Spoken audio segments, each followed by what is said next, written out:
Greetings and thanks for this opportunity. I will make a short introduction. The objective of this paper is to show the interlingual contacts and the relation between race and religion in two terms. First, the Hebrew term Yehudi and its cognate in Arabic Yahudi. Second, the Greek term Christianos and the Arabic Nasrani. For this purpose, a comparative lexical analysis between Hebrew, Greek, and Arabic languages is carried out from medieval biblical, Qur'anic, and Islamic literatures. The basic question is, what is the ideological influence in the linguistic transmission from Jewish culture into Christian culture, and from them into Islamic culture? For the bibliography, we have lexicological and theological dictionaries in Hebrew and Aramaic and Greek, most of them well known. The second one is the classical Arabic dictionaries like Al-Muhit fi al-Lugha, Lisan al-Arab, Jamharat al-Lugha. And also we have the Islamic Arabic literature. We have two books, especially the Book of Creeds and Sects, Kitab al-Milal wal-Nihal from Al-Sharhastani of Persia in the 10th century, and the Guide for the Doubters in the Answers to Jews and Christians, Hidayatul Hayara fi Ajwibati al-Yahud al-Nasara from Ibn al-Qayyim from Syria in the 14th century. So let's begin with the term Jew, Yehudi. The Hebrew term for Jew is Yehudi, and its usage varies according to the period, literature, and language in which it is mentioned. Thus, in the Old Testament, the term Jew is in the singular is applied to the adherents of the worship of God, while in its modern usage, it is applied to any person of every race, regardless of his religion creed, while the plural term Jews in the Hebrew language, Yehudim, refers to Jewish people as an ethnic and religious group with origins in the Israelites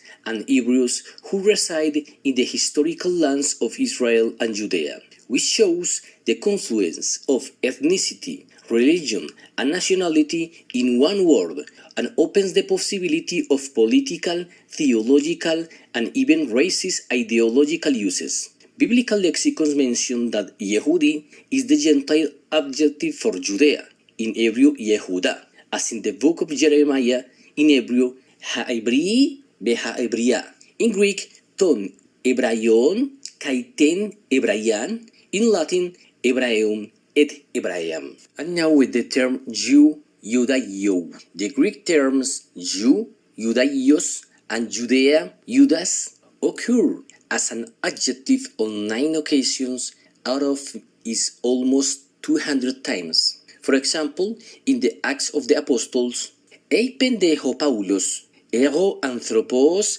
men eimi Judaios. So we can see in Greek Judaios at the final, and in Greek Judaies, and in Latin Judaeus, and in Syriac in red Yahudia.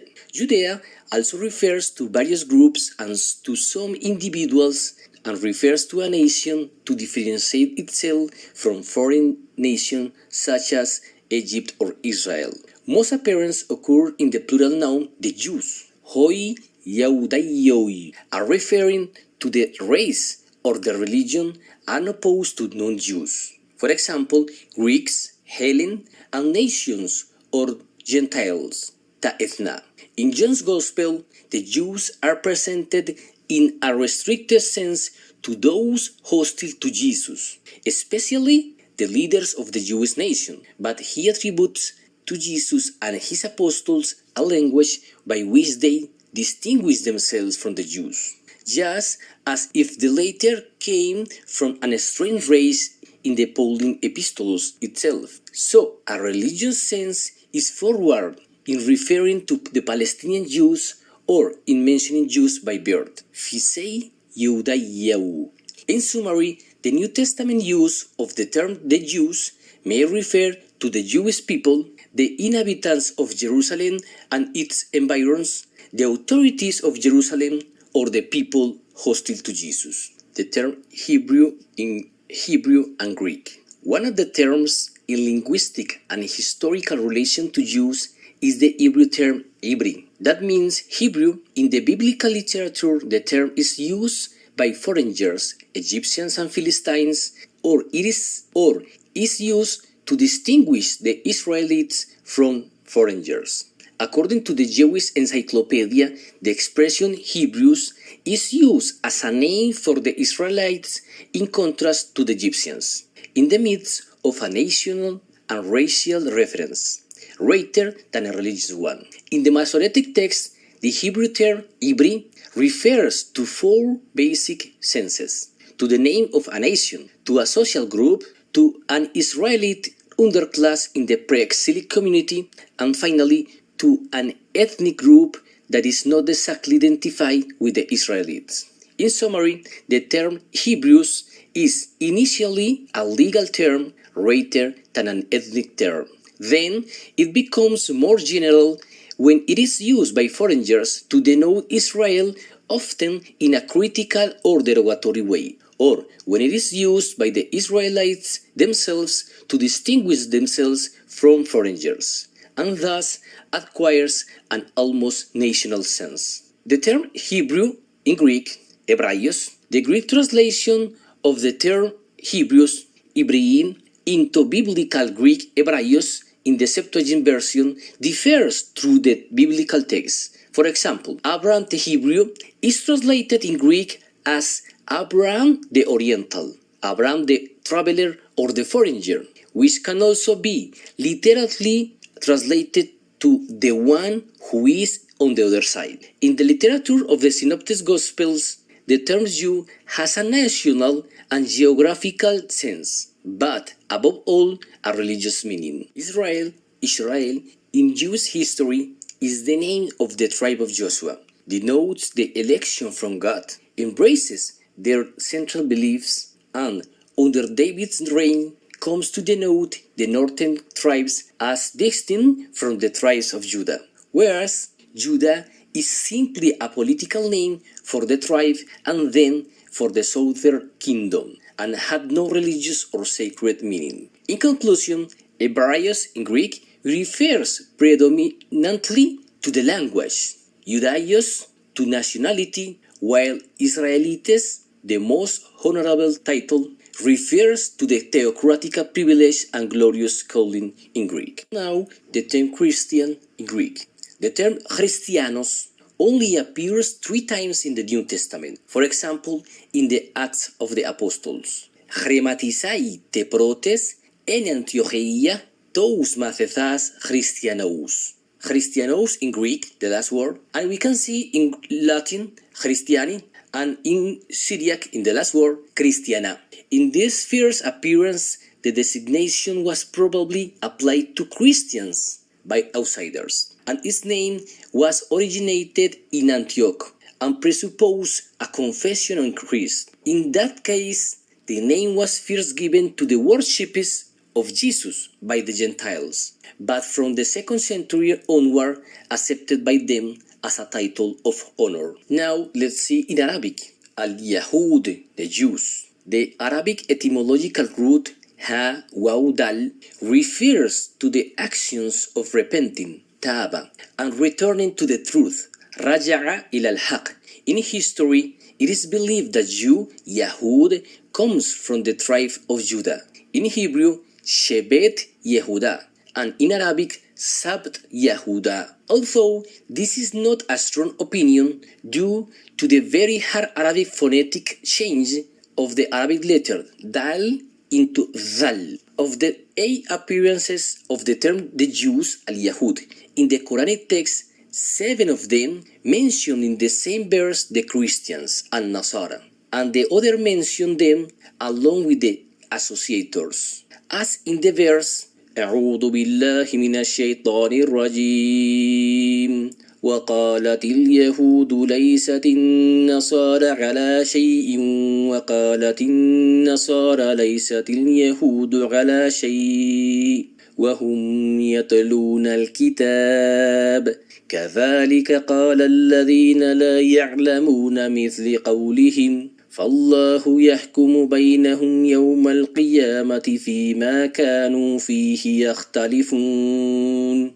In the modern dictionary of Arabic language, the term Jew is presented, including history and theology, by identifying it with the people of Israel, as it defines the Jews as the people of Israel, and they are the people of Moses, peace be upon him, and they are called the Hebrews, descendants of Abraham, peace be upon him. They lived in Egypt for a period of time, so Pharaoh persecuted them and Moses rescued them, and they are followers of Judaism. The Encyclopedia of Religions in Arabic language defines Judaism as the religion, Diyana, of the Hebrews, al-Ibraniyin, known as the 12 tribes Asbat, children of Israel. And a definition from an Islamic university book on modern studies of religions includes a theological and historical meaning by presenting the definitions of Judaism and Christianity always linked to their followers, and only then to their beliefs and practice. Now we have the term Christians in Arabic and Nasara. The most famous lexicologist among the Arabs, Ibn al-Manzur, stipulates that Christian Nasrani comes from Nasran, although Nasran is not used except with the final letter Ya of the demonym or generic Ya al-Nasab. For example, Nasrani, the Christian. A second etymology of the Arabic term Christians, Nasara, refers to Jesus. Christians have been called that because of their help Nusratihim to Jesus at the beginning of his message, by supporting him and having been his auxiliaries, Ansar, or with the sense of Christian people. Of the 14 occurrences of the plural term Christians and Nasara in the Qur'anic text, all but one includes a relationship to Jews. The Qur'anic text called Christians by three different names: Nazarenes or Christians, Nasara, people of the Gospel, Ahlul Injil, and the people of the book, Ahlul Kitab, while the Arabic-speaking Christians call themselves Masihiyun from medieval times until now. Although Masihiyun is not a term that appears in the sources of Islamic law or theology, nor in the Quran or the prophetic tradition Sunnah. Although there are differences between the two current Arabic names for Christians, An-Nasara, Masihiyun. The Dictionary of the Academy of the Arabic Language unites both options, since it defines the Christians and Nasrani as the one who follows the religion of Christianity, Nasraniyya, and defines Christianity as the religion of the followers of Christ, Al-Masih, peace be upon him. In the best-known encyclopedia of religions in the Arab world, Christianity is defined as the religion that misrepresented the message revealed to Jesus, peace be upon him, and addressed to the people of Israel, Banu Israel, people of the book, Ahlul Kitab. In the medieval definition of Jews and Christians, two basic positions are found within the Islamic culture. One of information and description, and other one of polemics and refutation. The first one is exemplified in the Book of the Sects and Religions, written by the historian of religion Ash-Shahrastani in the 12th century, in which he defines the people of the book, Ahlul Kitab, as the two opposing sects, Al-Firqatan, prior to the sending of the prophecy, who followed the religion of the tribes, Asbat, and followed the doctrine of the children of Israel, Madhab Bani Israel. Likewise, the people of the book are defined in the book of religious polemic entitled The Guide of the Doubters Between the Jews and the Christians, by Ibn al-Qayyim in the 14th century, also referring to the religious context of prophecy. And when God said Muhammad, peace and blessing of God be upon him, the people of the earth were divided into types, Sinfain, the people of the book, Ahlul Kitab, and the Sanadiqa, who do not possess holy book. And the people of the book was the better kind of them, and they are further divided into two groups, those on whom angels falls, Maghdub alayhim, and the lost ones, Ad-Dalun. This quote follows the classical Orthodox Qur'anic interpretation, tafsir, on divine anger and perdition. And then the author describes Jews as liars, deceitful, corrupt, unmerciful, and Christians as insulting God with their beliefs, among other negative and excessive qualities. Let's hear some conclusions. The linguistic interchange, the intertextual dialogue, and the implication of the adaptation and translation of terms between Semitic and Indo-European languages has been shown. The use of linguistic cognates in these languages is not only an exchange between languages and cultures, but also possesses an ideological and theological charge that allows us to understand the medieval linguistic dialogue between social and religious groups.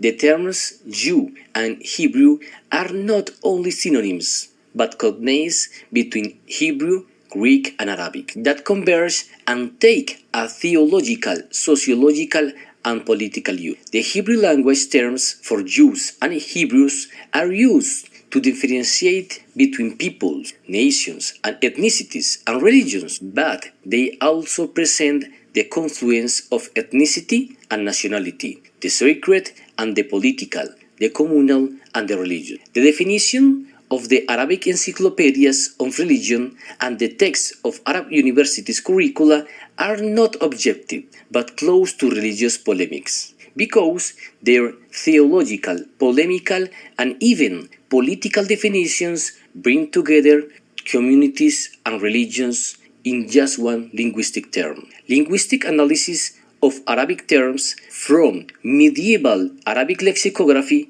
is necessary and more useful in comparison with modern lexicography, since from this classical Quranic interpretation and medieval Muslim theology are taken up ideas about Jews and Christians up to the present day, including a socio-political bias of current Middle Eastern geopolitics and transnational disputes between religious groups. Linguistic and theological sources explain medieval relation between race and religion, but not the current one relation, due to the influx of increasingly negative social prejudice between them. So, thank you very much.